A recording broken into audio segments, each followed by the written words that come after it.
In April 1986, deep inside the Soviet Union, workers at a nuclear power plant prepared for what should have been a simple safety test.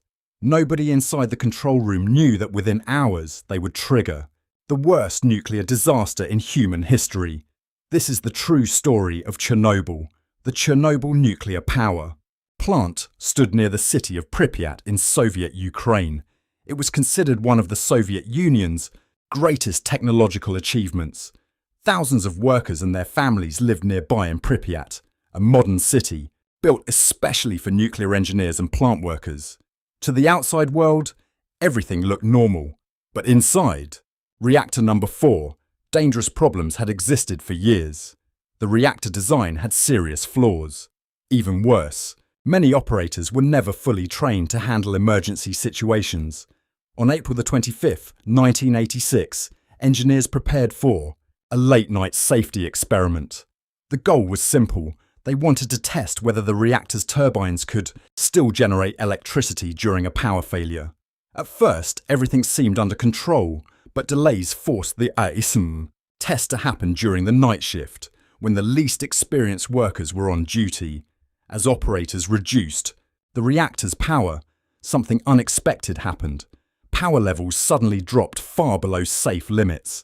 The reactor became unstable. Instead of shutting everything down, supervisors decided to continue the experiment anyway. To recover power, operators disabled multiple safety systems and removed too many control rods. Inside the reactor core, pressure and heat began rising rapidly. The workers had no idea they were seconds away from disaster. At 1:23 a.m., the emergency shutdown button was finally pressed. But instead of stopping the reaction, a fatal design flaw caused power to explode instantly. Within seconds, Reactor 4 detonated with massive force. The explosion ripped through the building, throwing burning radioactive debris into the night sky. A second explosion followed moments later. The reactor was gone. Flames shot hundreds of feet into the air while radioactive smoke spread across the atmosphere. But many workers inside the plant still didn't understand what had happened. Some believed a water tank had exploded. Others thought the reactor was still intact. Nobody could imagine that an open nuclear core was now burning directly into the atmosphere. Firefighters rushed to the scene without protective gear. They climbed onto the burning roof surrounded by invisible radiation. Many picked up pieces of radioactive graphite with their bare hands, not realizing the material was deadly. Within minutes, workers and firefighters began feeling strange symptoms. Metallic tastes filled their mouths. Some became dizzy and started vomiting. Their skin turned red from radiation. Burns. But the Soviet government refused to admit the scale of the disaster. Meanwhile, radioactive clouds drifted across Europe. In nearby Pripyat, life continued normally the next morning. Children played outside. People walked through the streets. Families watched the fire from bridges and apartment balconies, unaware they were breathing radioactive particles. The city had become a deadly trap. Nearly 36 hours after the explosion, the Soviet government finally ordered an evacuation. Buses entered Pripyat as loudspeakers told residents they would leave only temporarily. People carried small bags, expecting to return home in a few days. Most never returned again. Pripyat instantly became a ghost city. Back at the reactor, the situation grew worse every hour. The exposed nuclear core continued burning, releasing massive amounts of radiation. Soviet scientists feared an even larger explosion could occur if molten fuel reached underground water supplies. If that happened, millions could die across Europe. The Soviet Union launched a desperate emergency operation.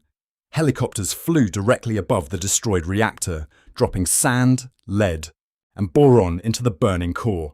Many helicopter pilots received deadly radiation doses during the missions. At the same time, hundreds of miners were sent underground to dig a tunnel beneath the reactor.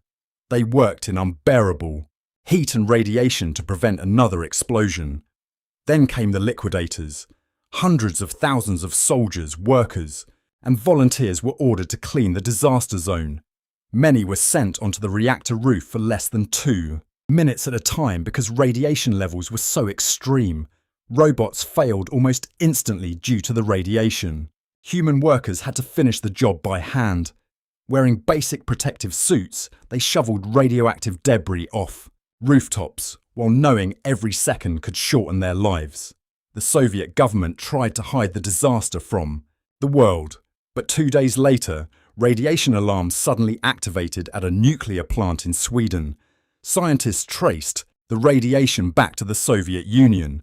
The truth could no longer be hidden. International pressure forced the Soviet government to finally admit that a nuclear accident had occurred.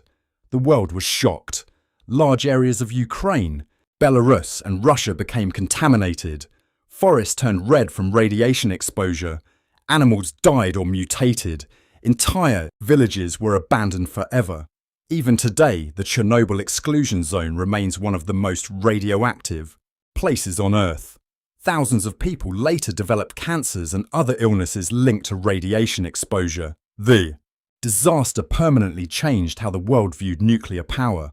And deep inside the concrete tomb covering Reactor, the remains of the destroyed reactor still sit silently, a reminder of the night human error and flawed technology created one of history's greatest catastrophes.